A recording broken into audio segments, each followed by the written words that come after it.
Police emergency. Someone just threw a big concrete slab through my back window and ran off. Of the house or a car? What are we talking? No, sorry, my back window in the house. They'll try and get up there as soon as, if there's a possibility he's still knocking about. Alright then, thanks very much. Okay. I'll be waiting. On the morning of the 18th of September 2012, 2 Greater Manchester police officers were killed by Cregan in a gun and grenade ambush while responding to a report of a burglary in Tameside, Greater Manchester, England. The incident was the first in the United Kingdom in which 2 female police officers were killed on duty. Greater Manchester's Chief Constable called the attack cold-blooded murder, and the then British Prime Minister David Cameron described it as a despicable act of pure evil. He lay in wait as they arrived. He shot dead the 2 officers, but this doesn't give the merest hint of the extreme violence used by Cregan when he launched his sickening assault. Any one of the 32 shots he fired from his Glock, with its extended magazine, could have killed either officer. Parts of the attack were so gratuitous as to defy belief.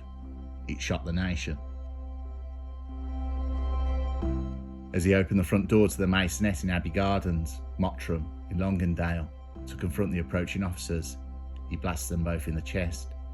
The only reason they didn't perish there and then was because they was wearing body armour. Both made a run for it. PC Bone tried to dart to the side across the front garden, while PC Hughes turned back up the path. They didn't get far. More shots were fired at them.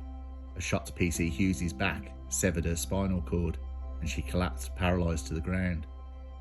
She was shot 3 more times, either as she fell or while laying face down on the path.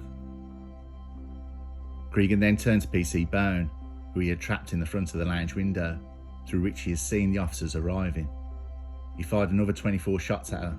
Some missed. The brave officer fought back. Somehow she managed to draw a taser stun gun, which was no match for Cregan's Glock. She pulled the trigger, but hit the pavement rather than Cregan. In all, she suffered 8 gunshot wounds. Most of the bullets Cregan had fired at her were stopped by her body armour or hit the wall of the house. But one of those bullets penetrated a gap in the side of her body armour under her arm and caused fatal injuries to her heart. PC Bone defied every natural instinct to run away. Even though by now she'd been blasted repeatedly in her body armour, she stayed and tried to help her fallen fellow officer. The fatal injury to her side suggested she adopted the classic side-on stance she had been taught in training, where the palm of one's hand is raised at the target and is ordered to stop. Detectives who investigated the murder would later marvel at the bravery shown by the both officers, but particularly PC Bone. Despite the fact both police officers were dying in front of him, Cregan's assault had not yet run its course. He turned again to PC Hughes, who was now face down, motionless and bleeding heavily on the pavement. Cregan loaded the gun to the back of her head and fired 3 more shots. In total, she was shot 8 times. Still, the carnage wasn't over. Just before he fled, Cregan threw a hand grenade and ran. It detonated in the garden where the officers lay dying. It landed closest to PC Hughes, further harming her already terribly injured body. The cul-de-sac echoed to the sound of gunfire and exploding grenade, terrifying everyone who lived there. Neighbours who saw Cregan would describe how he seemed oblivious to everything else around him. He didn't care that he might be seen. He was interested only in the kill. Cregan dropped his Glock near the fallen officers. Having emptied the magazine, he ran back into the house where he spent the night throwing himself a mini party for what he knew would be his last taste of freedom. He had trimmed his beard and put in his black onyx false eye in readiness for the police mugshot he knew would be published. At the time, he shot PC Hughes and PC Bone. He was already a double killer, wanted for the murders of a father and son. He had held 2 terrified residents hostage at the house before making his bogus 999 call to lure officers to him. The hostages would count their blessings they were not also murdered. Cregan grabbed the car keys and fled in a BMW parked outside, which belonged to one of the hostages, driving at speeds of up to 100 miles an hour along the M67 to Hyde police station, 3 miles away, where he handed himself in. The 42-day manhunt was over, but it had come at a terrible cost. Call handlers repeatedly tried to raise the two fallen officers over their radios, which lay unanswered in Abbey Gardens, crackling with increasingly desperate messages to respond, but they couldn't respond. Backup officers were scrambled and walked into a terrible scene. They found a neighbour trying desperately to stem the bleeding from a wound suffered by PC Hughes with a towel. One of the arriving officers, a female officer, took over the vain attempts to stop the bleeding from her stomach, a gaping exit wound by the bullet which had gone through her back. The second officer, male PC, tended to PC Bone and removed her stab vest, but it was useless. It was clear she was dead. Paramedics arrived and took over the care of PC Hughes, both at the scene and in the ambulance on the way to the hospital. It was a minor miracle she appeared to have been able to cling to life for so long, despite suffering such terrible injuries. Her death was formally pronounced at the hospital. As he sped to the station, and as he had done after each of his 4 murders, Dale Cregan called his girlfriend. There was a swagger in his step as he walked into Hyde Park Police Station.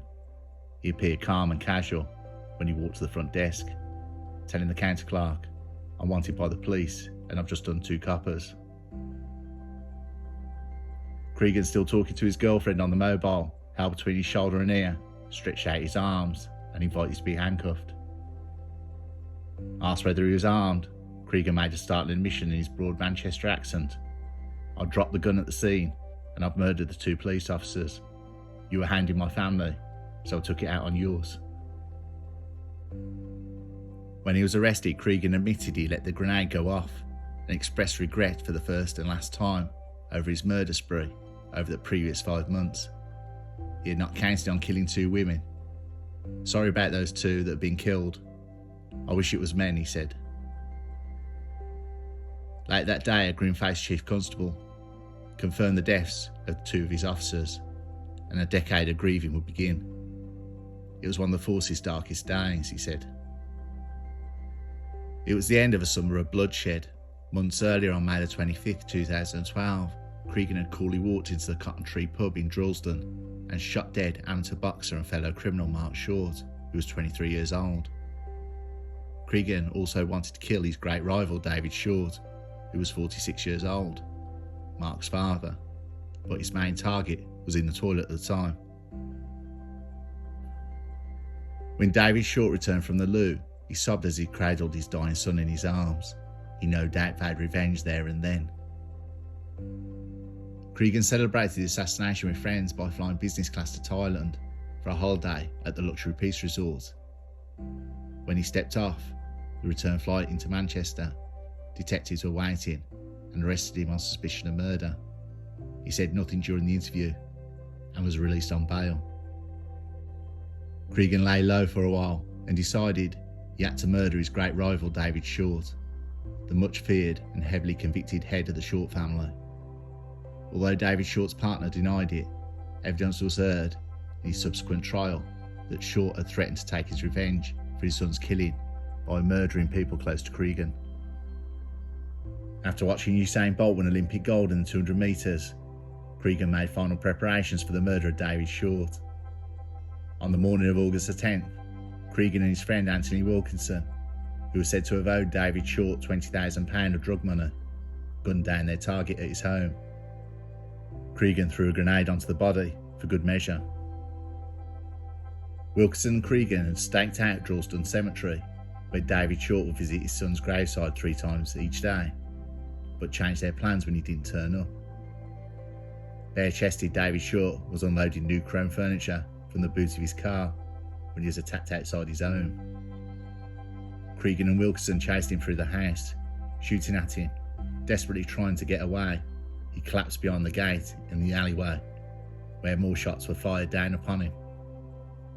Cregan finished the job by throwing the grenade onto his victim. Later that day, Cregan was named for the first time, as he was once in connection with the murder of Beau Short, and his startling police mugshot was released to the media. The hunt was on for the one-eyed fugitive. A £50,000 reward was available for information leading to his capture. He tempted nobody, Unconfirmed reports suggested Cregan had been able to go boozing in pubs, despite being the nation's most wanted man. Like so many things in Cregan's life, to that point, he did everything on his own terms. He wasn't captured. After shooting dead the two PCs, he didn't hang about waiting for the armed police to turn up. He went to the nearest police station and handed himself in. Cregan was handed a whole life term following his 2013 trial at Preston Crown Court. He had changed his pleas to guilty towards the end of his trial. He was acquitted of one charge, and that remained of attempted murder. He had tossed a grenade into the garden moments after he slaughtered David Short, but the jury concluded he had not meant to harm the occupant. His barrister had successfully argued that if his client wanted to kill someone, his record showed he would have succeeded. Wilkinson was also jailed for life with a minimum of 35 years behind bars. Other associates were also caged for helping Cregan.